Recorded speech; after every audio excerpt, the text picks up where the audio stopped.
Hello, everyone, and welcome to Creature Comforts, a spinoff series of the Straight Chilling podcast. On this show, we love to explore the fringes of horror and all things horror adjacent. I am your host, Soju, and today on episode number 10, we are discussing The Jacket from 2005. Now, this movie was picked by our guest today. It was a film I had never heard of and had never seen. And in that vein, I think that this is a underrated, underseen gem from that era. I think that this movie was kind of a surprising watch for me. It definitely has some dark elements. We are in an asylum where there's some kind of torture. Somebody's being held against their will, but there's also some time travel aspects to it. So kind of some sci-fi aspects, I guess, and some romantic aspects to it as well. So it was really surprising. It is a crazy mix of all these different kind of subgenres and everything like that. And it's got a pretty stacked cast: Adrian Brody, Keira Knightley, Chris Christopherson. So yeah, I was pretty surprised. I never even heard of this movie. I definitely think after watching it, it is a movie that more people should know about. But before we get too far into it, let's go ahead and meet our guest for this week. And making his triumphant return to Creature Comforts from the Waxing the Porpoise podcast, welcome to Jim G Baby. Woo, woo, woo. Yo, what's up? Thanks for What having me up? back. Yeah, what up, Jim G Baby? Thanks for coming back. What you sipping on tonight? You got anything? Yeah, I brought special occasion. I'm sipping on a little Dan Aykroyd's Crystal Head vodka and Nice. Baja Blast Woo, potent mix. for the discerning gentleman. Yeah, this shit's fucking smooth. It's like quadruple filtered. It'll get away from you because it's just like water. But yeah, here we go. Cheers, man. Cheers. I'm excited because I don't get to drink often on the cast anymore. We're recording this on a Sunday, so it's still morning for me. That's why I typically don't record, but I got Late nothing to morning. do today, so I'm like, fuck it, It's been a while Yeah. since I dipped into just a straight bottle of soju, so I'm excited. Yeah, a couple of my favorites are like the Blade. You got pretty loose on the Blade trilogy. Dude, loose is I don't remember recording like half of that episode, that Blade trilogy. It was like 3 hours, and oh man, I was like 3 sojus deep. I legit blacked out on that episode. I don't remember it. Hell yeah, that's awesome. Yeah. So well, before we get started with the movie, G Baby, please tell us a little bit about your podcast, the things you're doing, and where people can find you. Yeah, totally. Yeah, I'm one half of Waxing the Porpoise, along with my co-host Steve, the usual suspect. Yeah, we do a show about kind of deep cuts stuff really that Steve's never seen, because he's just a total movie neophyte. So we cover movies that he's never seen, and we also kind of mix in, like, because I'm a big into like unexplained and like conspiracy type stuff, true crime, just things that haven't been done to death. Try to find like unique stuff that pops up every now and again, and just kind of a melange, if you will. But yeah, that's us. You can find us anywhere you get podcasts, socials. Just type in Waxing the Porpoise. Nice. Yeah, you guys are doing great work too. So I was saying I'm halfway through your latest episode, which at this point that we're recording is the They Clone Tyrone episode. So you guys do the movie reviews, which I enjoy. Some hot takes on there. Woo, some hot takes. With just a variety thing. There was a big discussion this summer of Jaws versus Orca, which was a pretty great episode. But also I really do enjoy the like true crime and even conspiracy stuff too. One of my favorite episodes lately was the one that you guys did about that mountain out in Mount Shasta. Yeah, that was Yeah. really cool. And it was crazy. Like right after that episode, I think there was like 2 or 3 discussions I've had since then about that mountain that just happened to pop up, and maybe it was because, like, the UFO, briefings came out and stuff like that, but it was I was like, "Whoa, this is weird." That after that episode, so much stuff was popping up about it, but then also too, you guys did one on the submarine that, like, blew the fuck up in the ocean Oh with the yeah, the Ocean billionaires, Gate. yeah, mhm. Yeah, Yeah. so you guys do a good variety, the conspiracy stuff, the kind of true crime, like, current event stuff and the movie reviews. I really enjoy it every week. So, cheers. Good job, man. Thanks, man. I Yeah. really appreciate it. That's super high praise coming from you. So yeah, I wouldn't go as far as you, but I'm glad you enjoy it. A couple other people like it. So yeah, if you're Yeah. into that kind of stuff, check us out. Appreciate you having us or having me on. Yeah, Talk to you. absolutely. Uh, And you guys got a good back catalog at this point too. You guys are like close to 75, so just half a year to go and you'll be hitting that big one hundo, right? yeah, it's Woo. coming up. We've been I think every week. So yeah, like we did 52 the first year. So this is our Mhm. second year. We're about halfway there. I think yeah, I think Tyrone was 72 and we Yeah. just recorded on the Borderlands, which would be 73, I believe. But Cool. yeah, that'll come out next week. Yeah, thanks for having me on again. Appreciate it. I'm jacked to talk about the jacket. So talking about that, let's go ahead and get into it. So just a little background too. The first time I had you on, I couldn't believe it was almost a year ago because I only do one a month, but I kind of forced Batman Returns on you. That was kind of like a just kind of threw that one on you. So I was like, I'll give Jim a blank check this time. And you came up with something I had never seen before. So this is today we are talking about The Jacket from 2005. This is starring Adrian Brody, Keira Knightley, Daniel Craig, Chris Christopherson, a fucking jacked cast, man. Crazy Dude, it is. cast. Jennifer Jason Leigh is in here.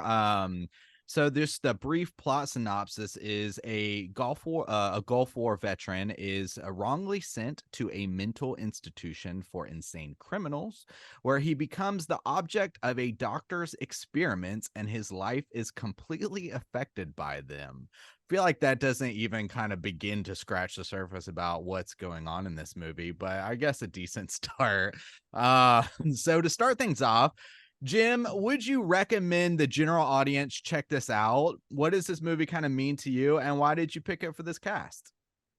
Um, yeah, I would highly recommend this flick. I picked it because I'm always trying to find like, the deep cut or like the hidden gem kind of thing. And this is one that has stuck with me over the years. And it's one of the few flicks where I don't know how if there's a lot of people like this, but I'll watch a movie that's so like profound or it affects me a certain way, and I'll put it I'll put it to the side and Mhm. walk away from it for like a decade, if Oh, or shit. more. Like Chinatown, Old Boy, I've only seen like one or two times. Uh, Okay. Same with this one. And like versus, you have a favorite movie, you watch it to death. It's like Mhm. something about these kinds of films. It's like it's it's so profound. Like I don't want to muddy it down or dilute it by watching it a bunch I of times. gotcha, yeah. I don't know. That's kind of a funky way of approaching it, I guess. But this is one of those films for sure. Okay. Um, it hits all the right notes for me. The stuff I kind of like, and it's one of those ones that I think is deserving of more praise, Mhm. um, a little bit more visibility, just like as a piece of art. But I did watch this at a very young age too, so it had a distinct impression. Um, and I was like 21, and I did watch this when I was microdosing mushrooms, and I got pretty stony baloney too. So that definitely put an extra sting on it. Whereas watching it now, later, like 15, 20 years later, it didn't Mhm. have quite that punch to it. But yeah, it just affected me. Like it made me think about how film can be powerful and make you like really affect you a certain way. And this is just one of those films. It's like it's pretty trippy. It's got a lot of stuff going on. And it's just interesting to talk about and ruminate on. And there's not a lot of people to do that with. So this is the perfect opportunity to rap about it. Yeah, so you were saying that movies like this you typically only like watch like once a decade, or you sit with it for a while. So you said you watched this when you were a lot younger. How many times have you seen this film, do you think, now at this point? I think I tried watching it again like maybe 5 or 6 years ago, and I was Mhm. like, no, that's I need to Sit with it savor it, more?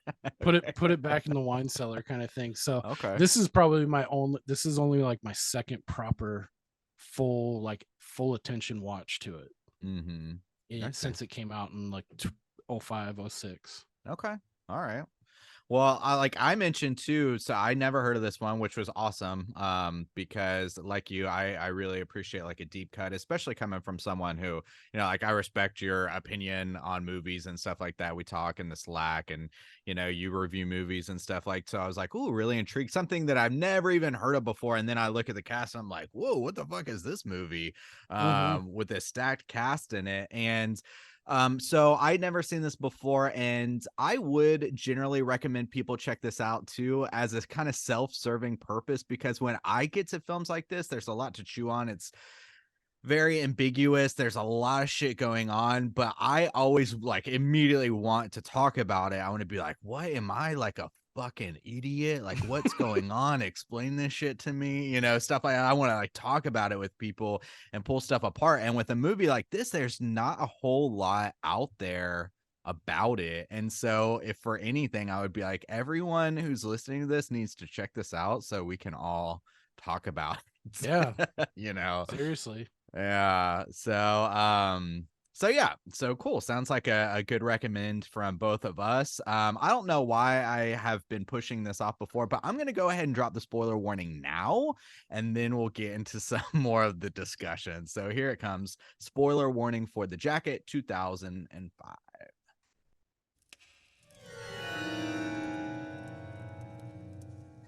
Spoiler warning.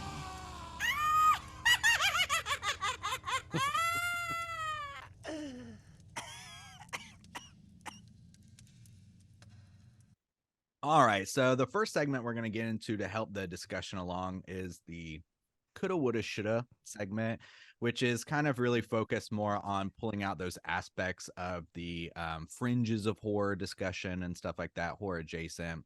And so the first question I would like to pose to you, G Baby, is what subgenre of horror could you put this film into if you had a gun to your head, which you do at this point, creature comforts. so, Don't so shoot, I have a family.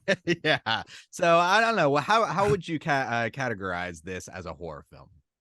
Um, yeah, I mean, cards on the table. I had time to think about this because Mhm. I'm not this smart, but uh, and risk at the risk of sounding like an asshole, I'm gonna run with metaphysical horror. I was chewing on this for a while. I was like, "Fuck, what kind of horror could you lump this into?" Um, and then I looked it up and I was like, "What the fuck does metaphysical even mean?" It just like popped into my head, like, ooh, like all these disparate kind of like funky things. But I mean, I'm not going to pat myself on the back too hard, but it does say derived from the Greek meta to physica, after the things of nature, referring to an idea, doctrine, or posited reality outside of human sense perception. Um, a branch of philosophy that deals with the first principles of things, including abstract concepts such as being, knowing, substance, cause, identity, time, and space. So I was Hmm. like, yeah, that's what I was going for. No, Um, yeah. No, I think that fits a lot better too than what this one's hard because there's a lot like we're gonna get into it deeper, but there's like so many different aspects to this film. Some of them are dark, some of them are unsettling, some of them are creepy, sci-fi-esque and stuff like that. But I think metaphysical is a good one because a lot of this is like fucking with your brain. I think, like mhm, a brain fuck is what I think like when I think of metaphysical shit. And I think this one right. definitely categorized as well as a brain fuck. I picked like supernatural horror just because I was kind of at a loss, to be honest with you. I was like, I don't know. I mean, I recognize these dark elements, either that or maybe like some sci-fi horror. Mhm. But it blends so well with like some other kind of aspects that it's hard to kind of pinpoint that. So yeah, I picked supernatural horror just because just the things that they do in this movie, they throw it at you. And I feel like a lot of times too, which is a positive for this movie with metaphysical type of horror, they want to try to explain a lot to you so that you can best wrap your mind around kind of what's going on, I guess. But with this one, they just kind of like throw shit at you and expect you to just accept it, which I think Mhm. works kind of better, honestly, because it deals with like time travel and shit like that. But there's like no Yeah. time machine or whatever. So I was like, nah, it's supernatural. Like, what? You can't explain it. You know, it just happens and you have to accept it. It's that. So, Yeah. yeah. But yeah, this one was tricky. I think that works really well for it. All right. So for the second question is, what one element would you change in this film to make it more of a horror film? Yeah, again, cards on the table. I had time to read these questions beforehand, and Mhm. I mean, I don't want to like because you went first. I don't want to rip on you, because I agree with what you said, but the whole Mhm. romantic element Yeah. that is inserted into this, I think is you can lop it. It's totally superfluous, and you can totally just lop it off, and it won't affect anything at all in the movie. Mhm. Um, yeah, and like you said, you intimated to it, it does feel pretty icky. Uh in hindsight, a little inappropriate maybe. Um I mean, technically there's nothing wrong happening, but it still Mhm. feels wrong.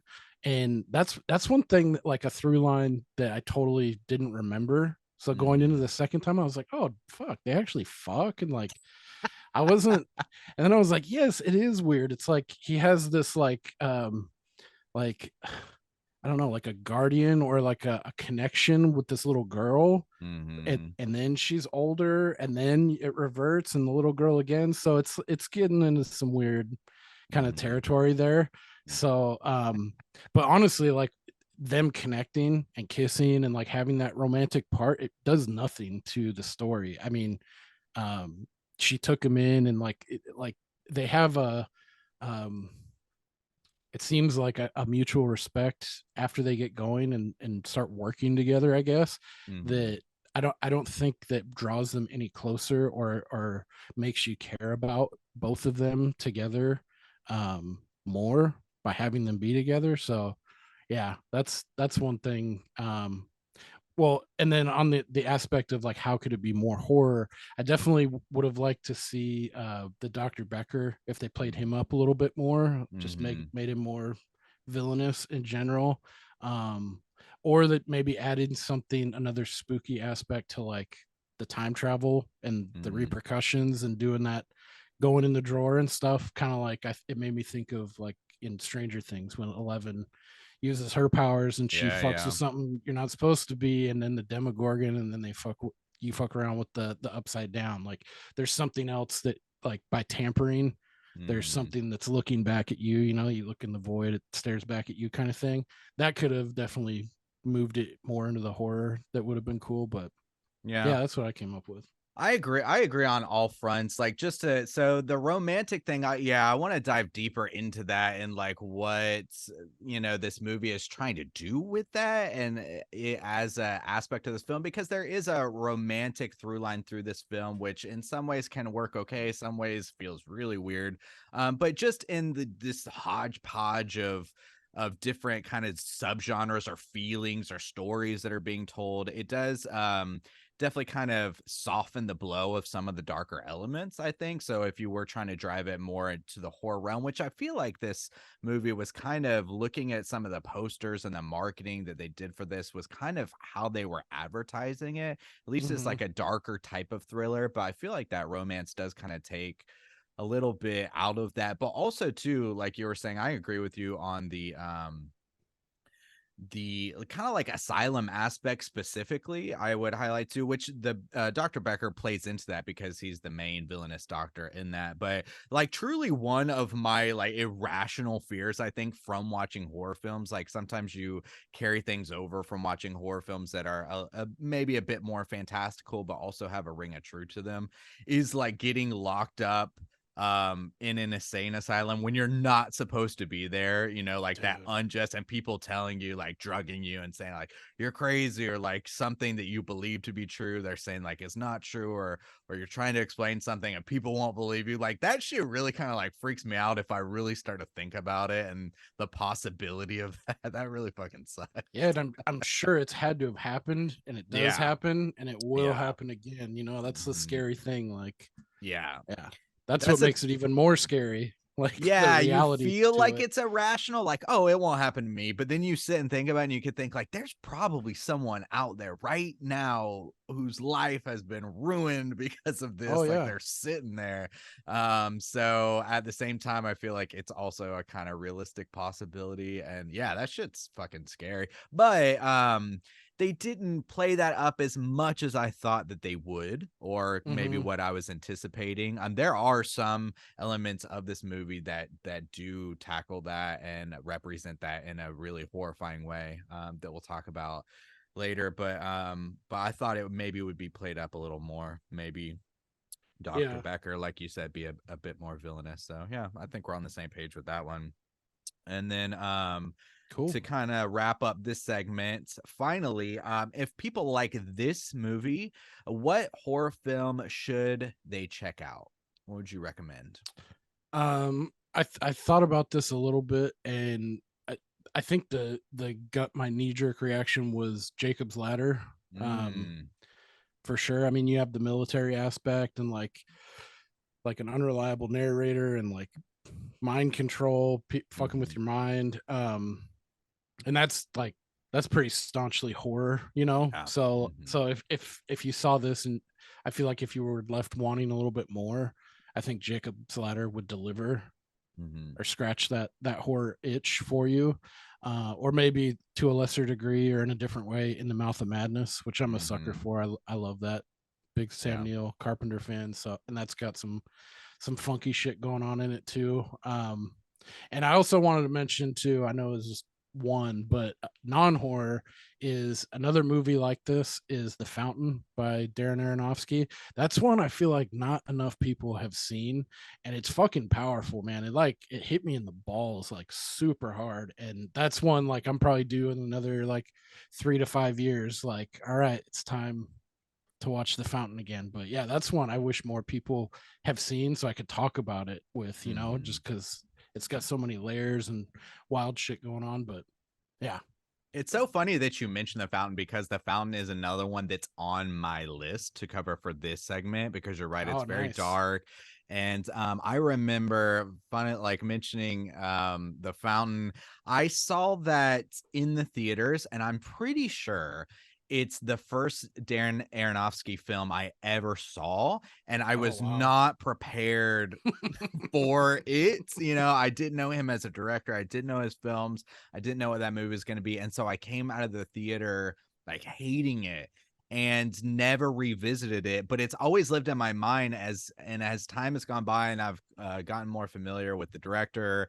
It's always sat there in my mind, and I'm always thinking about it. And so I put it on my list. I was like, I got to revisit that. And I bet I will appreciate it and think about it completely different than when Mm-hmm. it originally came out. But I'm like saving it for that, because yeah, I think that's one that I myself need to revisit and need to explore, that doesn't get like a lot of, even amongst his films. He's Yeah. everyone talks about Requiem for a Dream, and the Black Mother Swan. and Black Swan. Yeah, so yeah, I agree. I think that's a good recommendation, and maybe one that will eventually get covered on here. And yeah, I think those are good I love to hear it. recommendations. Yeah, and I think those represent the kind of metaphysical aspects too. Yeah, And this totally. yeah, this movie was so hard to pin down that I was like trying to pick out the flavors of like which flavor should I focus on, and I ultimately went with, like I said, the what I thought was the strongest horror element, I guess, which was the asylum.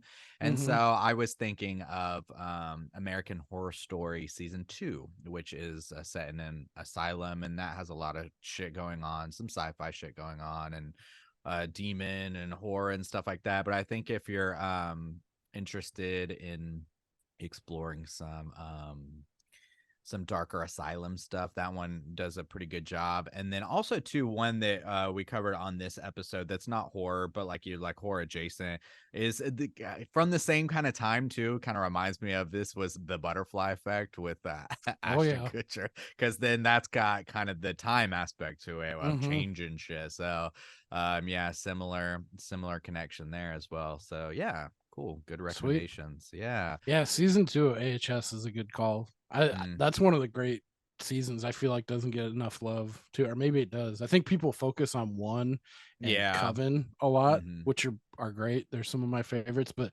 season 2 definitely like affects you on a certain level too, like the injustice and like Hmm. some of the shit that's going on, and it's got a lot, and it's got the alien. Hmm. It's that's a really good season. I like it too, and I think it is sandwiched between some, the first one, it was like really impressive and was like straight horror based and was really good, and then the third one was like a lot more accessible and witches and set in New Orleans, so it had its own flavor. Mm-hmm. And so yeah, I think 2 does get kind of downplayed a lot, but since, like I said, my like irrational fear is kind of like getting locked up. I think it, like, I was like, oh yeah, that sucks. Yeah. So Fuck yeah, that. it's a good season. So I like that one. So yeah, check that out if you haven't. But all right, well, so that covers our horror adjacent aspects of it. So let's get into the kind of the meat of this. And this one was a little tough to organize, so feel free to jump in with any kind of like main thoughts you had. But I was gonna kind of like, I've broken it down a little bit kind of by characters and following their kind of through lines a little bit. And so we Sure. start with Adrian Brody's character, Jack Starks. He's in Iraq in 1991, and he is shot in the head by a child and killed. He says like, I died. This And is the this, first time I died. yeah, it's the first time I died. And but then he comes back to life. He's still in Iraq, and like he's in the medical tent or whatever. They think he's dead, and the nurse or the doctor or whatever is like, oh, he's blinking, he's alive, whatever. And so then we skip 12 months ahead, where he is back in Vermont and he's just kind of wandering, and then he comes across this mother and her daughter. The daughter's name is Jackie, and their car's broken down. The mom is like wasted or something, she's out of it, and so Fucked he up. fixes their car. He kind of feels sympathetic toward the little girl. I think he gives her his dog tags, Mm-hmm. and the mom's just a real huge piece of shit and like leaves Yeah. him in the snow and stuff like that. And then he's hitchhiking because he's out in the middle of like fucking Vermont in like Christmas time, which, by the way, I gave you like a blank check, and I was curious that you like, or it was interesting that you picked another sneaky Christmas Sneaky picture. Christmas, Yeah. man. Yeah, that's like your staple now on Creature Comforts, I guess. Yeah, I You're the guess so. Christmas guy. Yeah, So that's yeah. yeah. I didn't remember that this was Christmas, and I was like, oh fuck yeah, Mhm. it's like the bulk of it is like Christmas Eve through like New Year's. So Mhm. yeah. Which I appreciate, honestly, because I like a sneaky like holiday film that not, you've got the staples that everybody always references, but it's always cool to get a quality film that also is like, oh yeah, that's a Christmas flick, or what, sneaky and dark Yeah. Christmas flick. So Maybe this can unseat the fucking Die Hard bullshit there you meme go. Yeah. of a Christmas movie. It's like the jacket is a fucking Christmas movie guy. Yeah, there you go. So Adrian Brody, he gets picked up, he's hitchhiking by this guy, and they get pulled over, and because he was shot in the head in Iraq, he kind of like has these memory problems, and so he blacks Yeah. out, and the cop is dead, and he is or he was riding with this guy. They get pulled over by a cop. He blacks out. He's now in a courtroom where they're saying like, you killed the cop, Yeah. you don't remember, and we recognize that you are a soldier and you have like some fucked up mind problems, so we're gonna send you to an asylum instead. And he was like, he knows, or he thinks he got picked up by somebody, but he can't remember like what the guy looks like or any of the details. All he can remember, he's like, oh, there was this girl Jackie and her mom, and I helped them, and that's all I remember. So that's an aspect. So that's the kind of first like wrench of the ambiguous nature of this film. Mhm. We have this unreliable narrator who's, where you're thinking after that point, like, okay, is this dude crazy? Is that all this a dream? Did he murder the cop? What's going on? And I feel like that's always like, at least was in the back of my mind going on. Mhm. And then he's in this asylum. And the big thing about this is there's this piece of shit doctor, Chris Christopherson, who Whistler. yeah, who, man, I gotta say though, that Chris Christopherson, he plays a good son of a bitch, doesn't he? Yeah, he does. He's a fucking bastard in this movie. Yeah, he's a good bastard, man. He just he plays it well without being like too silly or over the top. I think he's just kind of naturally good at being that kind of son of a bitch. But Yeah. It's wild because I'm pretty sure I think he's a sweetheart in real life. So it's yeah, funny that he thrives on this kind of character, especially in this flick too. But mm-hmm. going back real quick to like that Hmm. courtroom scene, I Yeah, thought yeah, there yeah. was one line that I thought was interesting when they're giving their for and they're against for Jack, Mm-hmm. like they're like, oh, his mind's fucked up, he's been in war. And then other people are, like the prosecution witnesses probably are trying to frame it like, this, it was him, his story doesn't make sense, blah blah blah. He's making up shit to cover, like that's his cover story.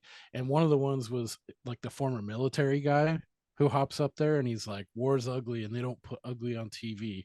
You can't hold a man responsible for a damaged mind.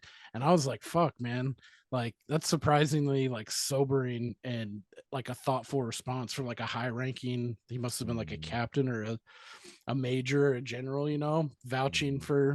for Starks. So Mm-hmm. that was one part that stuck out. And I was like, man, I feel like that wouldn't play like now. Like they Mm-hmm. wouldn't, like this day and age. But yeah, that part in particular, like I liked because it wasn't like they were throwing the book at him and like, okay, now you're in the insane asylum. It kind Mm-hmm. of did a little give and take about uh like what he had to go through. Mm-hmm. And also I remember at the beginning, like the guy who picks him up is Brad Renfro, and he's a pretty squirrely motherfucker. So I was like, yeah, he had something to do with it. Out of the gate, like Jack didn't do this, like Mm-hmm.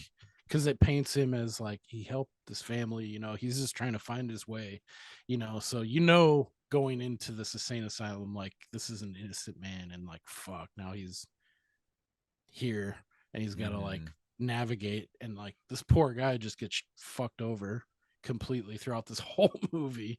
Well, I do like how they play with that though, because I've seen so many horror films at this point and stuff like that where I'm always thinking like, okay, they lull you into this sense of he's a good guy, no, and That's so I true. was thinking to myself, maybe he could, or like I said, the unreliable narrator, you don't, did he actually get picked up? What's going on with his mind? We don't really know. But to go back to your idea with the military too, I think that's one thing that this movie does good, and I think it's a good thing, and maybe like the slightest critique for me, not strong, but I think there's a lot of potent kind of commentaries going on in this film, and I think that's one of them, starting this guy off in the military. And I don't feel like it's just this kind of narrative device where they're just like, oh, he just got shot, we need an excuse for his mind not to be good, because they do have that specific scene and dialogue of that guy saying that we have this guy, this soldier who's been injured, and now he's just kind of wandering the countryside, nowhere particular to go. In other scenes too, he's kind of seen like that guy who's just like out and about on Christmas Eve. He's essentially homeless, and he's in the future or whatever, but we'll get to that. But I thought, that was kind of like a potent kind of conversation to be had in this film, or like commentary that they were making without like beating you over the head with it, but also too not necessarily saying anything strong about it too. Right. I felt like it kind of straddled that line a little bit, but I did like that line that they give in the courtroom. So yeah, that was good. Yeah, they maybe could have gone a little bit farther on like, the responsibility of, your country or your government or your military to take care of people when they come back, Yeah. and like how you deal with reintroducing into society and things like that, but they don't go far enough either way. Like you said, I agree that could have been a through line that they pushed a little bit more, but Yeah. It's okay. Yeah, and but I do like that they didn't it didn't feel like ham-fisted too. So yeah. back and forth on it. Yeah. So but yeah, so the thing is this doctor, he is experimenting on people essentially through torture. He drugs them up and he straps them in this jacket and he like puts them in this morgue cabinet essentially for hours at a time, which this was another really strong horror aspect for me too, because the first time that they just kind of come in when Jack is sleeping. He's really confused and he's mostly of sound mind. They play it up like maybe he is like damaged or something. But for the most part, when he's in the asylum, they play it pretty straight. Like he's just a regular guy who shouldn't be there. Yeah, And he's not like so, throwing shit against the walls and like no, fucking. yeah. Yeah. He's He's not like smoking cracking or his. anything. Yeah. Yeah, he's like He's banging darts and contemplating life and stuff. Yeah. He tries to find a friend, which we'll get to Daniel Craig in this, dude. Daniel Craig's fucking in this movie, which was nuts. Yeah. But the talking about the horror aspects of the kind of claustrophobic Oh scene yeah. where he gets, I could feel that too. And I read a little bit of trivia that Adrian Brody like actually did this. Yeah. I took this note. Brody had asked the director to keep him locked in even when they weren't filming, so he could get the feel of the character's despair, to be left alone in anxiety. And then they actually filmed like some of the freaking out. It was like legit. So I was like, damn, that's Yeah, man. it's He's intense, fucking. Adrian Brody. Yeah. Damn. Going method, be all you can be. Dude, Fuck. I would not like that even if we were filming a movie. I'm not particularly like super claustrophobic, but I think the combination of your body being wrapped up and also being in the thing, because he also, I mean, Yeah. it's made for dead bodies. And Mm-hmm. he, at one point, he is like screaming, like, I can't breathe. I can't breathe. It's like, fuck, dude, that's, freaks me Yeah, out. your mind is so powerful in that situation. You could like fuck yourself over, freaking out too much and hyperventilating and Yeah. like start sucking too much air in that confined space. Yeah. Mm-hmm. Yeah. Yeah. He plays it really well too. Like the reaction of him Mm-hmm. being in there, it felt like really raw and real. So that's wild that he did all that Yeah. extra work. I like Adrian Brody. He's not one of those names who like pops out to me a lot when I think of these kind of leading men. But this same year, he was in King Kong 2005. He's in, of course, the fucking pianist, which is amazing. Mm-hmm. I mean, he does really good work. He's just not one of those names to me that just always like pops up, in my mind. Yeah. But yeah, like a Christian Bale or a Tom Hardy or something like that. But he does good. He does good Yeah, work. he's a great actor. He's been in a lot of good stuff. I've Yeah. heard a ton of shit about him in Peaky Blinders. His turn in Peaky Mm. Blinders is supposed to be real good. I've never seen it. Steve will give me all kinds of shit for that, but yeah, he's a good. He kind of flies under the radar a little bit, even though he's won an Oscar and he's been in a lot of shit. Yeah. I Yeah. liked him a lot in Grand Budapest Hotel. Oh shit, yeah. Yeah. He's Yeah. pretty good And in that too. I don't know. It's been a while. I watched a couple seasons of Peaky Blinders and I don't remember him. So maybe I only watched maybe the I th- first two. So he might have I come in think he comes later. in later. Okay. Okay. He's Because like even the like head of Tom the. Hardy's in that. Yeah, Cillian Murphy's in that. It's a stacked show too with a big cast. yeah, So yeah, he does. Yeah, he does good work. yeah, So this is when the time thing comes in. So this is yeah. where we might kind of like deviate in the discussion. So okay, this time aspect, like I was kind of thrown off at first. I didn't know that that's where this movie was going to be going, and then that's where it carries through. That becomes like kind of the main through line of like the goal and like the factors of like what's going on. It kind of leaves the asylum aspects behind a little bit more, only in the fact that like he needs to get back in this cabinet to time travel. But so the time travel, what do you think about the time travel? Or like, I guess there's so many things to pull apart with the time travel. He Yeah, goes to 2007 to specifically mention it, and he just so happens to come across Keira Knightley, who is Jackie in the future, so the girl he met. So this might be a good time to talk about the romantic aspect of this. sure. This was weird to me because yeah, they do develop this romantic relationship, and thinking back to some of the scenes, even and when they first meet, I'm kind of like, ooh, that's kind of weird. Yeah, it is. Like I feel like him knowing who she is and understanding that he should have distanced himself from that kind of thing. And he's really, I mean, once they get to it, I think around the 3/4 mark, he's the one that initiates it. He does the classic like Hollywood, come here, and he grabs her and fucking starts just mooching, and then they start going at it.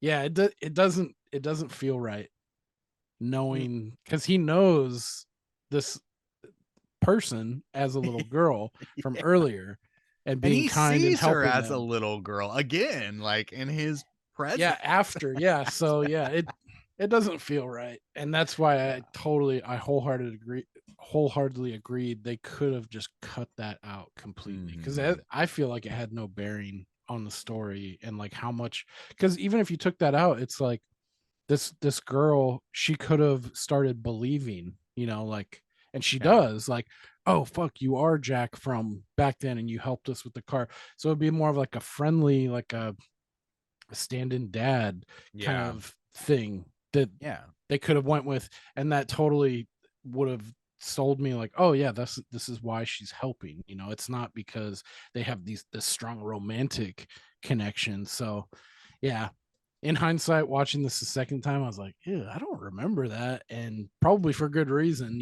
and It's one of those things you want to block out, yeah. yeah, Yeah, they but easily could have left it to where, yeah, he changes the future and he just wants to help her, he just wants, because they're friends, she's helping him figure out his shit. And he's like, yeah, that's what I want to do. yeah, because he has stuff that's going on that he needs to figure out, and he Mhm, realizes. I mean, the scene when he time travels, and to me, I was like, all right, I'm along for the ride, because right out of the gate, I'm like, okay, he time travels. Why there? Why that place? How does the mechanics work? And then I'm like, hey, okay, fuck all that. It's like, let's go along with the story. mhm, So I think you kind of have to do that. Because there's a couple paradoxes that this film presents too, but mhm, it is kind of a neat rug pull, like when she sees him and he's time traveled to 2007. He doesn't know where the fuck he is, and he mhm. needs a ride. She gives him a ride. I felt like that was kind of unbelievable too. Like, you're not gonna do that. Like, Uh, this some random dude, you're gonna pick him up, and then like, oh, you don't have anywhere to go. You don't, like, you seem like you have amnesia, sir. Like, mhm, you don't have a final destination in mind. You don't know where the fuck you are. I wouldn't be taking that person back to my house and then like, yeah, fuck. mhm, But she is broken too. It shows her as like she's fucking a barely functioning alcoholic, mhm, So there's that going on too. But the scene when he gets to her house and sees the dog tags that he gave her back, and it's like, that's when you start off, oh, okay, what the fuck's going on here? This is wild. This is the little girl. So yeah, I felt like they could have cut out that the romantic shit and just been like, he's getting her to believe, you know, mhm, it is me. I'm the dude who helped you, and way back like 15 years ago. And so let's go on this quest now. mhm. And it would have been fine. But And I like honestly, that rug that's what pull. it is most of the time. It's not until like the third time or something he goes back that then it becomes romantic. So yeah, And we're then fucking now. yeah, and then that carries on to the final time when he does the whole letter and everything. But yeah, like kind of weird. But to kind of touch on something that you said, one thing that I actually think that this movie does well for the type of shit that it's throwing at you is in other movies. Recently we covered Prometheus, and that's the kind of movie who poses type of movie that poses a lot of things that it wants you to consider deeply to make some kind of logical sense to get to some next points and stuff like that. But this is a type of movie that I'm willing to accept these things that you shouldn't really accept on face value, because this movie just ask you to accept them. But it introduces the movie in that way, and so I'm prepared. So for instance, when the guy gets shot in the very beginning and he just comes back to life, they don't try to explain it in any kind of way. They're just saying this is what happened. Mm-hmm. And so from the very beginning, I'm like, okay, this is a movie where I just kind of have to accept things. I think it's better for that. Mm-hmm. You just have to accept that for some reason, when you get into this fucking cabinet, you time travel. And it's not just Right. Adrian Brody, because he has a conversation with Daniel Craig's character, D. Rudy. Craig. Yeah, who talks about it too. And so you're just like, okay, well, you fucking time They travel. I don't also know. they also touch on to the fact that Christopherson, Dr. Becker, is loading him up with fucking like a dangerous cocktail, like this wild cocktail of drugs that were like, I thought I put it down, but it was like Jennifer Jason Leigh says like this shit was banned in the 70s, like and it was experimental then, too. So I chalked it up like, oh, okay, it's like it's not just the drawer, it's like the serum, it's the shit that he's pumping into him, and he's leaving him in there. And the first time he goes in the drawer, he doesn't time travel. It's only the second time That's when true. the doctor comes in, his like subordinate, and was like, what do you want me to do with him? And he's like, just fucking deal with it or whatever. And he didn't take like specific instruction.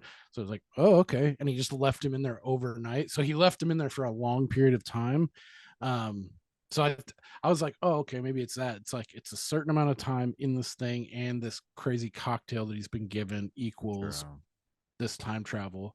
And I was like, okay, yeah, I'm just along for the ride at this point. I'm not going to try to break down, although once you get to the very end of the flick, you can, there's like a grandfather paradox going on, like, but I don't think this is like one of those movies. Like, I think there's enough in the story to Mhm. where you can enjoy it and not have to like fucking start breaking out your calculations and connecting the dots. It's a nice, like, let's get A to B, and it wraps itself up good enough. Mhm. Um, yeah, Yeah, because I I think am so one of those too. guys. Like I sometimes I want a shit ton of exposition. I fucking like that shit, whereas Mhm. a lot of people don't. But I also, when it's not done right, um, I don't care for it. And this is one of the ones I'm like okay with not Mhm. explaining a bunch of shit. I think it, like you said, it serves this kind of movie, and this movie specifically, that it doesn't do that. Yeah, I'm of the mind of I will go wherever the movie wants to take me. So if the movie sets that tone of like shit's gonna happen, then I'm like, okay, shit's gonna Yeah, happen. But if a movie thinks it's so fucking smart that it's, positing these things like, oh, you can't think your way out of this one, and then you do, and you're like, well, fuck you guys. that's So where I I got hung up yeah. on, like Tenet. Like that was like too Yeah, much for yeah, me. yeah, That yeah. felt like way too high minded. Like I felt like I need to go take some fucking college courses to like understand and enjoy this properly. But I think we do need to touch on Daniel Craig here at this point, Yeah. Okay, because so I did not remember him in this, and I think mhm. at this time, 2005, he's pretty much a nobody, Yeah, which when did makes so sense. you guys covered on some more episodes I really enjoy is you guys covered the recent Bond series with Daniel Craig in it. When do Hmm. you know when Casino Royale came out? It was like 2006. I believe it was 2008, but I could It be was okay. completely Okay. wrong about that. So a But few like after this, I'm pretty sure either way it was after this. shit, it was 2006. This was only a year removed from this. That's crazy. I didn't realize that. Yeah, so he's pretty like squirrely in this, and I wanted to ask you, do they posit the idea at the very end that Daniel Craig was the killer of the cop?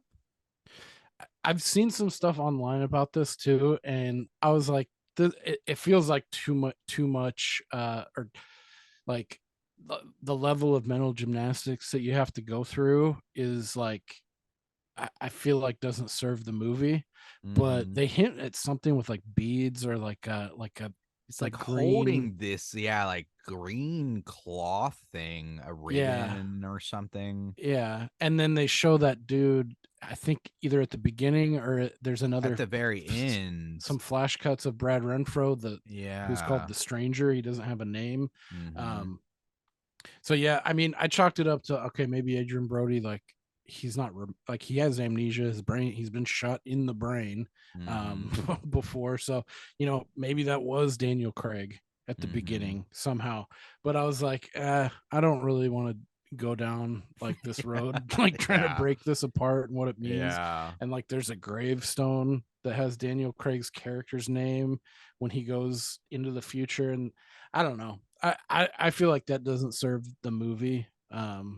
I just chalked him up as I felt like 12 Monkeys vibes in this Mhm. movie too a Mhm. lot. And I immediately categorized him as like the Brad Pitt Yeah. from 12 Monkeys, just kind of a funky dude.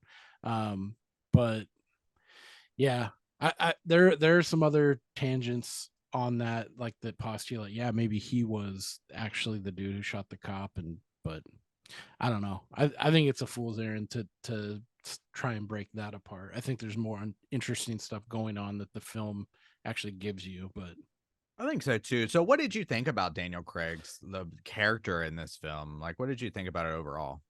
it's wild. Like I didn't remember him in this at all. And he has one line that's really fucking funny. Like the only moment of levity when he tells Jennifer Jason Lee when he's like, what's he say? He's like, because the world around me is shrinking and the four horsemen of the apocalypse are coming to see me today and they're not bringing flowers, which just makes it really difficult to get organized. And he's got this weird accent going on, like he's trying for an English, like an American English, and Yeah. it's not working at all. But he's pretty kooky. Yeah. I don't know. Watching it this time, I was kind of endeared to him because at the begin when I saw it the first time, I was like, I know there's some kind of smarmy character that like tries to help Jack, but he's actually a villain. And in this time I watched it, it's like Daniel Craig gives him a couple like nuggets about the drawer and time Mhm. traveling, and you got to do this Mhm. quickly. I mean, he just seemed like a helpful NPC, Yeah. really, in this Mhm. flick. But it was kind of cool to see him and just like before he was Bond, like man, Yeah. It was, it, yeah, it it was cool because they make him pretty like, and he does a good I'm glad they gave him that one scene to really blow the fuck up. He does get a little weird with the accent, but I like that he has a moment to show the kind of crazy aspect, and he does yeah. deliver some lines about the drawer, so he is there in a device in that kind of way.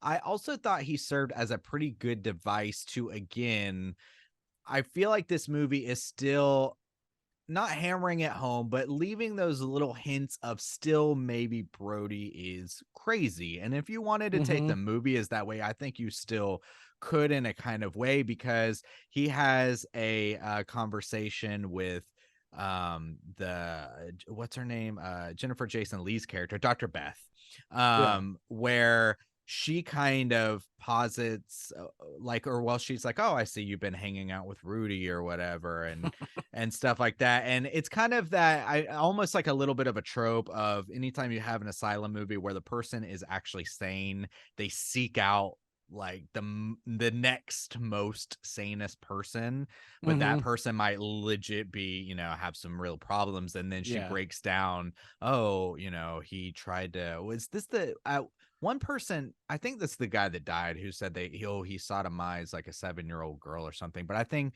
Daniel Craig's whole thing is he tried to kill his wife, right? He tried to kill his Yeah. wife like over and over and Like over and over 30 again. times. Yeah. Yeah. And so they're like, okay, so you're trying to make a case that you're sane, but you're also trying to make a case that, maybe Rudy is sane too, but Rudy's definitely insane. So if Rudy's insane, does that mean that you're also, making Right. a false? So I thought that that worked pretty well as a kind of device for his character. Yeah, totally. Yeah. Yeah. So I like that. But yeah, overall, he didn't get a lot to do, which I was a little bummed about, but I thought he got enough to do to serve the the story well. So Yeah. yeah. Jennifer Jason Leigh's character. This was another kind of confusing aspect, and it starts to get to a point again. I'm willing to accept a lot of these things, but there are some of these little coincidences that come up where I'm thinking, like, okay, are they trying to do something? I'm not really sure. I don't think so, but so Jennifer Jason Leigh's character, her whole secret thing, she's treating this boy secretly. And was that the same boy who shot Adrian Brody in the beginning? Yeah. That was weird, right? Yeah. I don't, looking back on it now, and even after watching the film, I didn't put that together. It was like doing research and like getting my notes together and stuff. And I rewatched a couple points. I was like, fuck, that is. So that made me think, like, I guess we'll get into it in the end too, but it made me think maybe Jack is just kind of out of his mind, Nuts. and he's grabbing things from his memory and putting them into his present state of mind and connecting dots that maybe aren't there. Because if you try to follow it in a realistic way, it's like, what are the chances that this kid in Iraq, when he's in the Gulf War, is the one who shot him in the head, and he was somehow able to come to America, and this doctor is friends with his mom, and he Yeah. has this thing going on with her, and she's treating him like, I don't really like that. I wish the movie would have kept that separate, to be I honest. agree. I agree, So because that's the one kind of thing where I'm like, okay, that that's too much of a stretch, and yeah, it's so much of a coincidence that it makes it seem like you're trying to tell me something is right. going on, but it doesn't add up with the rest of the movie, because the whole point of this kid is for Adrian Brody to the doctor's treating him secretly, but she tells Adrian Brody's character about it in 2007 because she's already cured the kid, and she tells Adrian Brody how she killed the kid because that's like her big kind of claim to fame, Mm-hmm. essentially. And so he takes that back to the past with him in 1992 to use it to convince the doctor to help him. And that Right. all tracks. That's fine. But making it the same kid makes it seem really weird. Yeah. Yeah, Yeah. even talking about it now too, it's like, yeah, it's like they have to be like intimating that a lot of this shit's just made up, and it's all existing within, like, it's simulation theory within Jack's mind, and he's manifesting just these things that he's pulling from his brain and inserting. It's Mm-hmm. like, oh yeah, that's Babak, the same kid who killed me. And I mean, and then it also gets into some trippy stuff like chicken and the egg and the grandfather paradox about, Mm-hmm. like, well, she didn't know how to treat him until he went to the future, and then he comes back and he has to Yeah. come back and tell her. So that does some kind of trippy things to your mind too, about, like, which one came first, like, how did that get to that point where he knew. That's the part about time travel where I'm just like really dumb, and like I'll get lost real quickly about the rules of time travel. And Well, then you could even suggest if they are saying about Daniel Craig's character, because Daniel Craig also knows that you can time travel. And so if right. that's the case, then did Daniel Craig do this so that Adrian Brody could have a better life, essentially? You know what I'm Or does saying? it Of like, spiral down to Jackie and Jean making sure they can have a good life? Because that's what yeah, Jack's yeah, goal is. So if Rudy's yeah, goal is feeding into Jack's, then it would mm, have to be that endpoint too. Because if he yeah, could go into the future and try and do things to improve his station, it didn't really work. But because he's still in that yeah, he's still asylum, there. Yeah. but you could look at it, because he does say too, like, Dr. Lawrence and Jennifer Jason Leigh, she caught on to it real quick, and Mm-hmm. and was like, you Cut can't it. do this to Yeah. this guy. Mm-hmm. So maybe he just didn't have, it's as simple as he didn't have enough time to do the things that he needed to Finish do it. Yeah. to to get him out of there, or improve his life. So he's just like, well, this guy's here now and this is all happening, maybe I'm just trying to help him. That's the best I can do, kind of thing. I Well, don't it know. could explain how Daniel Craig, because we're led to assume that Daniel Craig has been in the asylum for a while, but it could at least explain the idea of why like Daniel Craig was like in the car. If he was in the car, he was, you could say at that point he was time traveling, and his actions for some reason were specifically designed to get Jack into the asylum so Yeah. that then Jack could go into the time travelness. Maybe. Yeah. And then maybe, like you said, maybe he got cut off too early or something. But yeah, I don't know. So you could. One thing that I do like though, if you want to go the other route, or it doesn't have to, but I think it could support this in some ways, of the idea of Jack dying in the beginning, or either way of just like this ambiguous idea of, is he fucking crazy, or what's, his mind dealing with. I really liked the ending kind of monologue, which is in the form of the letter that he leaves to the mom. Oh And yeah. I don't want to read the whole thing, but the ending piece was like really potent for me. So it says, sometimes life can only really begin with the knowledge of death, that it can all end even when you least want it to. The important thing in life is to believe that while you're alive, it's never too late. I promise you, Gene, no matter how bad things look, they look better awake than they do asleep. When you die, there's only one thing you want to happen. You want to come back.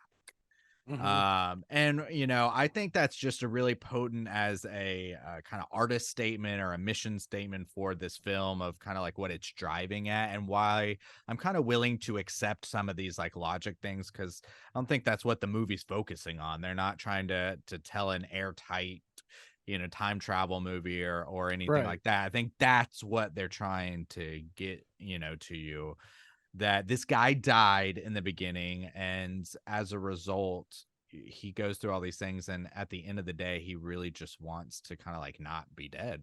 He wants Right. to live life. Yeah. Yeah, So so it's just reinforcing, like the cliche, like, tomorrow's not promised, like mhm. savor every I mean, that's what his thing is to Jean, because she's in the midst of, drinking, and like she's fucking out of control, depressive, she's got shit going on. But when she reads this story, she realizes like what's right in front of her face is her daughter, and like Mhm. this is what's important. So yeah, it's just like, tomorrow's not promised. And if you really want to go on the nose and like the general story, I mean, it's a really roundabout fucking way of getting there, but Yeah. like I agree, like that's not what it's about. It's like this is what it's about. It's valuing the things that are right in front of you, because yeah, shit Mhm. can happen. You can slip on a fucking patch of ice and bonk your head and it's lights out. It's like Yeah. Mhm. pick a number of the ways that you can die instantly. And it's, yeah, I like that this movie kind of reinforces that, but it takes you there in a different way, like a kind of a fun way of getting to that basic truth. Yeah. And I'm glad they ended it with that, even though he needed to kind of like spell it out or whatever. I thought it was a good monologue. I thought it was handled in a way, and the character he was delivering it to, it made sense for that situation. Mm-hmm. And I thought, like, as it was happening, I was like, this is a good way to kind of wrap up this movie, even though the final scene is the fun, that's when he goes back. And but even then, they do this thing where I think they keep it ambiguous enough where it's okay, because they do this kind of like flash of light, he hits his head, is he dying? And then this is, oh, everything's good. He fixed it with his mom. He gets to be with her. He's in the future. Everyone thinks he's Right. dead, whatever, but he gets to live his life. So I thought that was a good way to kind of like put the stamp on it of like, okay, this is actually really what we want to say. And I Right. thought that was effective. So yeah, it was good. G baby, Word. before we wrap it up, is there anything else you'd like to cover or talk about before we give some final ratings and reviews? Yeah, I think we'd be remiss, because I have this in bold and like Mm-hmm. marked in red. One of the most striking thing about this flick that has always stuck with me and I haven't forgotten is Dr. Becker, the Mm-hmm. scene where Yeah, okay. Jack goes forward in time and seeks out Dr. Becker, Yeah. and he sees him. He's like, "How's that work?" God doesn't remember, you know? And Mhm. then it's like, oh shit. Like Dr. Becker's like, this is the guy that I fucked with all those years ago. He thinks he's his son. He's like, you're his spitting image. He's like, no, it's me, man. Mhm. And it's it's a parallel between Dr. Lawrence and like him going into the future, understanding how to cure Babak and then going Yeah. back. This one, he gets some more insight about the people that Dr. Becker treated, and like his whole mantra. I mean, it shows him boozing, popping pills and stuff. Like he's a broken person, Yeah. and he's I'm trying to help these people. I'm trying to. It's like he's not trying to rehabilitate. He looks at them as like spare parts or just Mm. like, you know, cast offs of society that he can do whatever the fuck he wants. And he's like, Jack's like, no, we were your patients, you know. So like your Hippocratic oath went right out the fucking window, guy. But when he's like, he's like, when he pulls those three names out that went sideways in Dr. Becker's previous experiments, and he's like, when I came out, you told me these three names, and he's like, and who do you think told me that? He's like, you did. And he's like, and you're telling me right now. He's like, because I'm in that fucking drawer right now. I was like, oh shit, dude. That part was it just something, it just kind of hit me right at my core. Like, he's like, you're haunting yourself, old man. And then when he goes back to 1992 and wakes up, and he Mhm. has that crazy moment where he's like all of us. He's like the three and me that you fucked over. He's like, we haunt you, and he starts cackling, dude. That's the like to me, that's the most pointed horror aspect.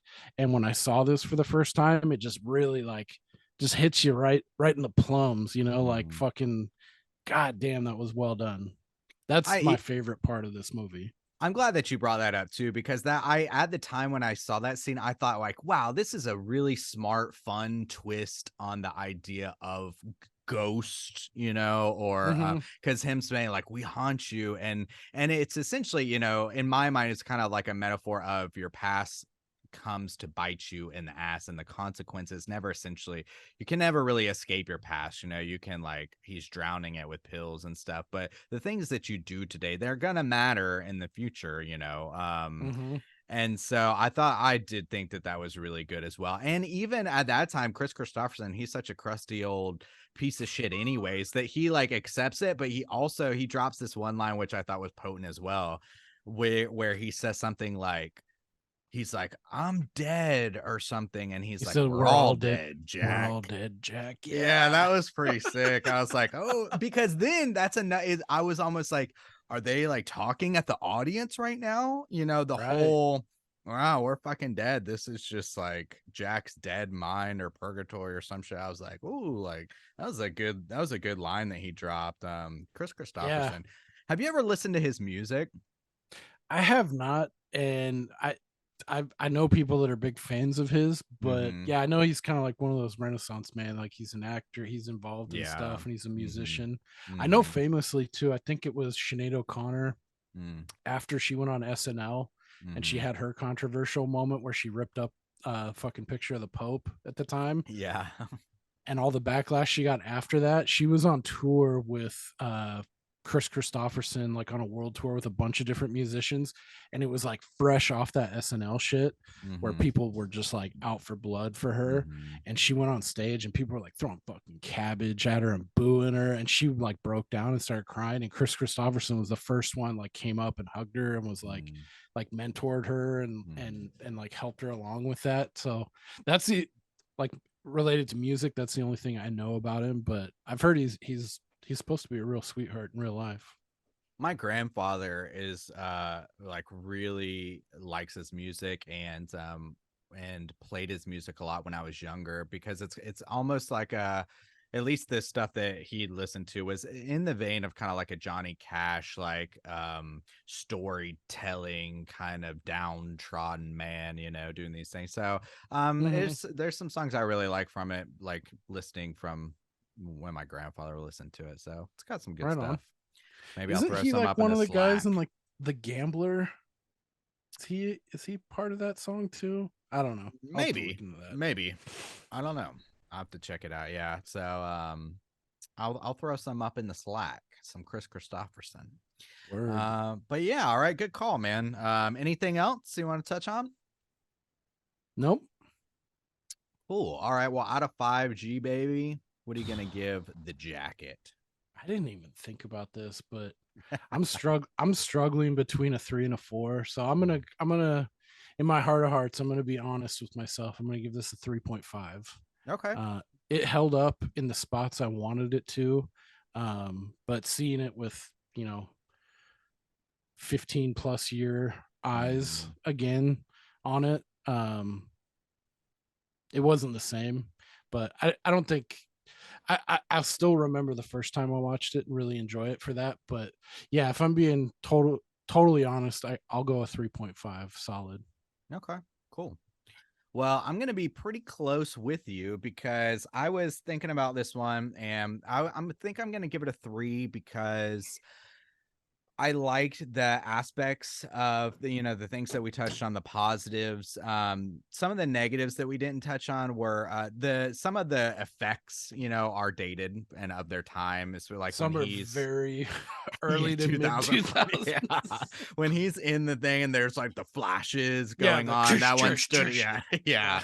That one stood out to me. Like we said, the romance thing. They're looking back, there's some scenes that are really troubling, even like because when he first helps them with the truck, the mom even specifically says like, don't touch my daughter or whatever, and he's kind Get of your patting her fucking on hands that. off Yeah, her. he's kind of like rubbing her head or patting his head, and at the time you're thinking like, oh, he's just being a nice guy, but then they like sleep together later and you're like, oh, well, that's and then when he even goes Yeah. back and she's a kid and he's giving the letter to the mom, and he's kind of the way he's kind of like, it's just weird. Yeah, I'm it like, is. man, that leaves a weird taste. So, Yeah. that kind of shit. I like Daniel Craig's character, but I feel like maybe he wasn't utilized enough, or I kind of maybe just personally want more from him. Mm-hmm. And so from that, I'm going to give it a 3. But of course, I'm a man with a code, and Keira Knightley, she is There an are adult. yabos. So yeah, so gotta give a half star there. So we're gonna line up here. So 3 with the half star for the 3.5. Yabos, 3.5 all around for this one. Let's play a little game and hop into some Rotten Tomatoes. Yeah. Certified fresh to death. Oop, not doubled down. Dude, I gotta say, by the way, too, I moved along. I switched to beer. This is Blake's Hard Cider. I switched Uh-huh. to Apple Lantern, which Mhm. is their roasted pumpkin Oh, damn, hard dude, I'm so cider. jealous. It is delicious. Dude, that's the one thing in Korea, there's just not any kind of like pumpkin stuff. And there's one brewery that will brew some pumpkin beer, but not until like at least the first week of October, maybe. So I got a ways to go. Yeah. I'm jealous. I got to get them on that pumpkin spice soju. Maybe I'll have my own straight chillin' exclusive Dude, line. honestly, I'm surprised they haven't, man. It's like that's the only flavor they don't make in soju. Like, Jesus Yeah. Christ. That would, maybe I'll have to get a straight chillin' exclusive pumpkin spice soju. That'd be dope. Whoa. Yeah. Trademark. Here we go. Have them import you some. Come on. Yeah. Jesus. All right, so Rotten Tomatoes. So we do this a little different on the Straight Chillin' podcast, but we have to switch it up because it's just 2 of us. So you have to beat the house this week. So I'm going to give you The Jacket versus 3 other films that star some of the stars in this film. And so let's go. We'll start. Yeah, let's say with the critics. We'll stick with the critic score. So first, we're going to go The Jacket versus Splice 2009. And let's see. I think Adrian Brody is in Splice as well. I was trying to do some dark films from some of the stars. An alien in that one too. I haven't seen that. I've heard things about it recently, though. Oh, no, it's okay. What do you think about Splice? I've heard things about it recently. That's something I should check out. It's pretty cool. Yeah. Yeah. Okay. Yeah, I would say so for sure. Put that on my list then. Yeah. I thought I always saw like the cover of it, and I thought it was like some like low budget, like something you'd find on dog shit you'd find on like Tubi. But it's pretty solid. Yeah. Yeah. Okay, cool. I'll check it If out you then. liked, I mean, the easiest like cognate to that would be like Species. Yeah, yeah, yeah. It's definitely a different story, but if you're cool with Species, like yeah, you'll dig Okay, it. cool. So on the critic score, Jacket 2005 versus Splice 2009, which one do you think is higher? Fuck, that's tough. I'm gonna go Splice. Okay, Splice is higher. And I'll give all the scores once we round it out. But Boston Strangler, that actually came out this year. I saw that earlier this year. It's got Keira Knightley in it. Oh shit. And yeah, she's the lead in that one. And out of so yeah, the critic score, which one do you think is higher, the Jacket or Boston Strangler? I have no. Is that a Hulu deal? The Boston Strangler, if you It know. might be. In Korea, it's on my Disney Oh yeah, Plus, but they kind of yeah. incorporate a lot of streaming services that Your aren't shit's in. wild over there. Don't you get like X-Files on Disney? Yeah, and like Stars, anything that's on Stars we have here. So yeah, Huh. so it's on my Disney Plus, but I'm not sure where it's at in the States. So Okay. Well, I don't know diddly poo about the Boston Strangler, okay, but I'll go Jacket over okay, on this one. okay. It's kind of like a true crime, but fictional. It's about something that happened. But Keira Knightley, she's a like a reporter who kind of breaks the story about the Boston Strangler. So Right on. Also, it's by the way, solid. Keira Knightley, I don't know, something about her. Mm-hmm. She seemed always like a real skinny gal. I was like Mm-hmm. never into her, but Mm-hmm. man, she is a smoke show. Oh, you mean in the Like Jacket or just in today, general? like Oh, today, today. like Oh, I okay, looked yeah, up some stuff. And I was like, and she's my same age, so yeah, I got that going for me. yeah. Yeah, you got your yeah, shoot your shot. Yeah. Hey, we're the same age.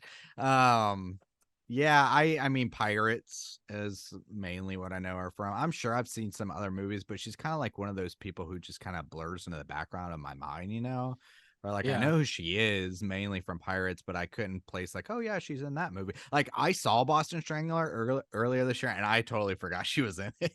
I Oh was like, wow. she's like she's the lead, so I totally forgot.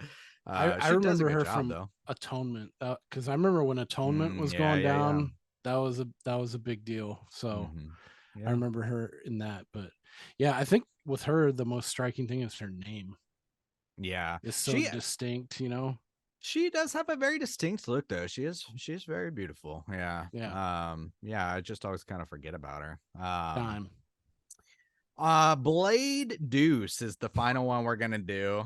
Chris Christopherson, Blade Deuce. I even went with the second one, Del Toro. So critic score, the Jacket or Blade?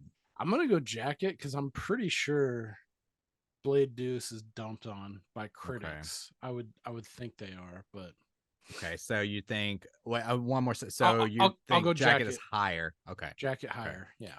Okay. So Get you first, let fuckers me at a break back down. time. Yeah. First, let me break down the numbers here. So these numbers with all these movies are all over the place. So the Jacket, I'm pulling it up on my phone now just to see exactly how many people voted. But the critic score is 44%. So not Woof. quite. Not very high. So Damn. yeah, certified rotten. But on the audience score, it is much higher, 73%. Respectable. So that's All right right. where me and you were at the Yeah. 70, So well, fucking Rotten Tomatoes maintenance in progress. So fuck me. So some people voted and that's what they voted. 44% on the critics, 73% on the audience. Now you said that you thought Splice from 2009 would be higher. You are correct. That is an overall 75% on the critic score. This is a Damn. flipped situation on that one though, because 75% for the critics, 37 for the audience. Damn. Damn, yeah, It's like it is almost a reverse fucking low. Yeah. ring ding. So you got that one. Boston Strangler. You said that you thought that the Jacket would be higher, but you didn't know anything about Boston Strangler. This one is not correct. Boston Strangler had a 68% for audience. I mean, for Dang. critics, and 71% for audience. So generally, people are digging on that one. I recommend you check it out for the year. It's pretty solid. So X on that one. And finally, Blade Deuce, which we covered. That was the one I probably made it through half of that one and started to black out. 3 sojus deep, which, man, I must be getting old because I'm almost like down this soju, and I feel like I should be a lot more tore up than I am. So I should have bought 2 today.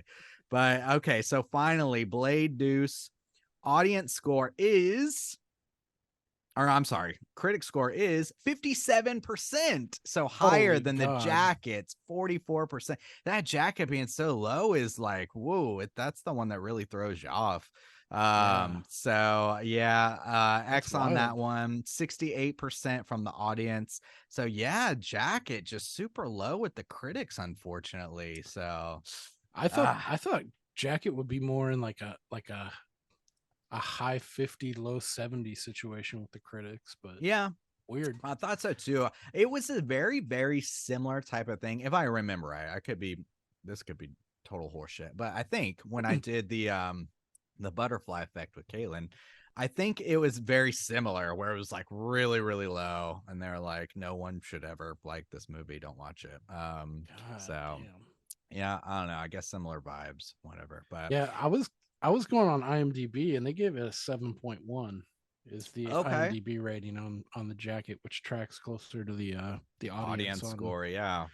Rotten, Yeah. but So it is yeah, good to see the audience of these movies. Like the jacket is then in line with Boston Strangler, which is 71, and then Blade 2, which is 68 with the audience. So they're all in line there, at least.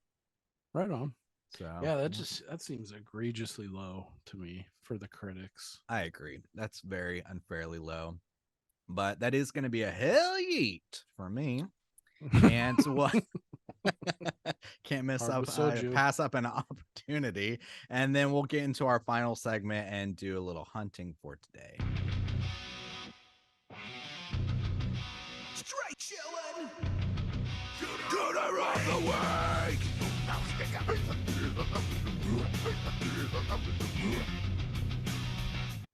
I need to have Cesar re-record that with Creature Comforts specialty on there. Yeah, enlist him. Yeah. All right, G baby. This is a straight chillin' special that we do. Cooter's a character type and has to hit 1 or 3 of the 5 points of cooterdom to be considered a cooter. Do you know the 5 points of cooterdom? Yeah, and I fucking had egg all over my face. I think the first recording I was so fucking nervous and I fucking froze up, and yeah, it was real scarlet letter mark of shame for me. So I made redemption, G baby, redemption this time around. Yeah, we got looking attire, smug arrogance, manipulation, sexual deviance, and overall patheticness. Ooh, killed it. Straight chillin' exclusive. So let's go hunting. Except I guess not really now. But but does anyone stand out to you in this movie that's like strong cooter vibes? I mean, I think the default has to be Dr. Becker in some ways, but the more I broke it down, I'd either be like, if you want to do gymnastics, it's either no cooter, it's like or maybe a cooter light, or it's like a Voltron fucking like piece them all together, a composite situation. But one thing for looking attire, did you catch this? Dr. Becker, Chris Christopherson, this man has no eyebrows in this film. No.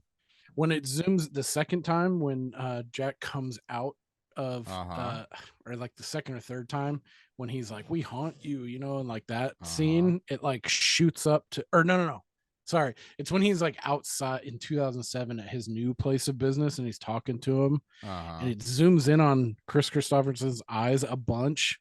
Dude, he looks like an old that old wrinkly dude from Simpsons, like the mole man. Yeah, he has no eyebrows, and it was freaking me the fuck out.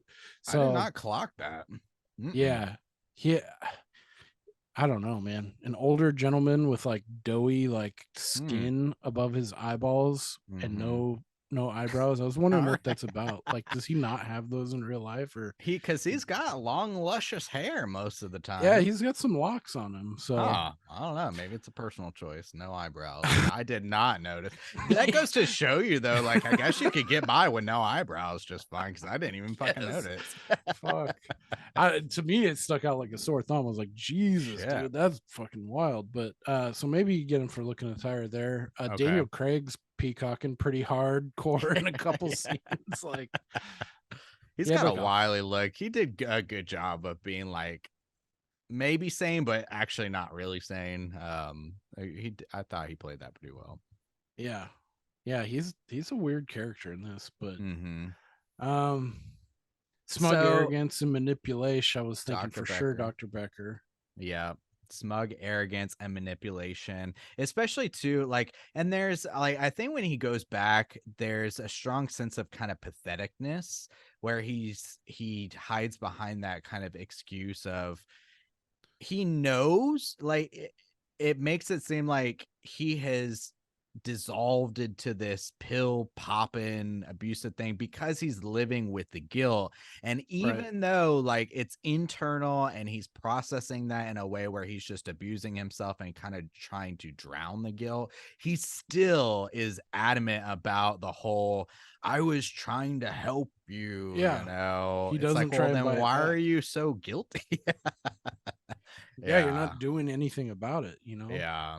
So I thought that was a good sense of like overall patheticness and also kind of the smug arrogance where he's still not able to like apologize to a dead man, or, you know, he's still holding on to that excuse. So yeah. So I think those two hit. So I think so. And then manipulation for sure. He's lying Yeah. and like putting these people in like this place and stuff. So yeah, I would say that. So I think he clocks. I think he Yeah. hits enough points. Book him. Three to 4 points. Booking Dr. What's Becker, Chris What's Cooter Christopherson. Light? 3 out of 5? 2 out Yeah, of Cooter 5? Light could be like a 3 out of 5, where one of the points is like maybe a little questionable, you know, Mm-hmm. like you say like, oh, look, I'm tired. You might say like, ah, that's the era, or, you know, something like that. But yeah, This but is I the think he era hits a of no eyebrows. apparently 1991. That was or 92. Nobody Fucking was kids rocking in the the eyebrow bathroom just thing. burning them off. Fuck eyebrows. Not a part of your system. You can't put me in a box. Nirvana. That was the thing apparently, which I think a lot of people did just like straight up like shave their head in the 90s, didn't they? Maybe. I don't know. I did one time because I got a ragged ass fucking haircut and I shaved my Oh head and yeah. it was a bad look, man. Yeah, I will that's the never great shave thing. my It's head. like, let's just shave it down and it'll grow back in like a month or so. It'll be fine. I've had one of those too. Just shave it down. Not all the way to the skin though. I've never gone just like completely bald, like Like pretty short. razor, Yeah, like Bicket. never. Nah, never Fuck gone that. that. All right, cool. We got the cooter of the week. Well, G baby, to wrap us up, thanks again for coming. It was a pleasure. The first guest to be on 2 episodes of Creature Comfort. So you're Give ahead me the there. belt. Yeah.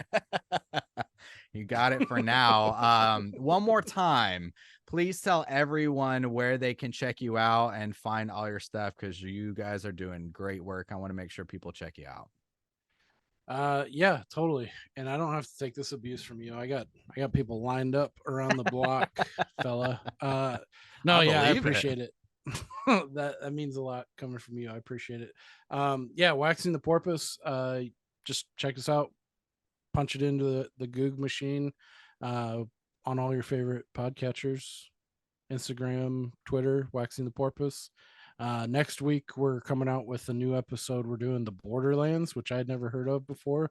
So that's a kind of every once in a while, we'll pick something that Steve and I haven't watched. Okay. The main premise is like, you know, shit that I've wanted Steve to see for my co-host forever, and he never has, and getting that reaction out of him.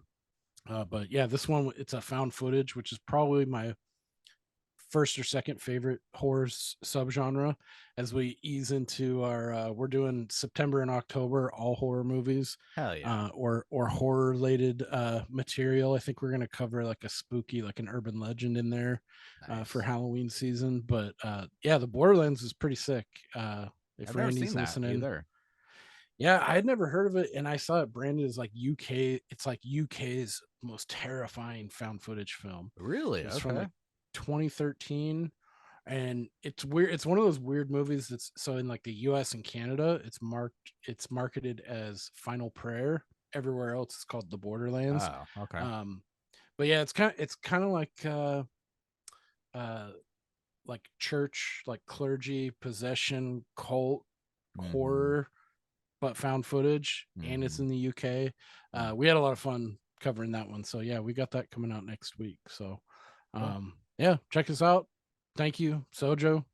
Appreciate you having me on. Yeah. Um, this was a lot of fun. I'm glad we got to talk about the jacket. I haven't talked about this with many people in this level of detail. So yeah, this was a real treat for sure. Yeah, good pick, G baby. I appreciate it, and hopefully this will spark some conversation in the Slack. More people check it out and hit us up.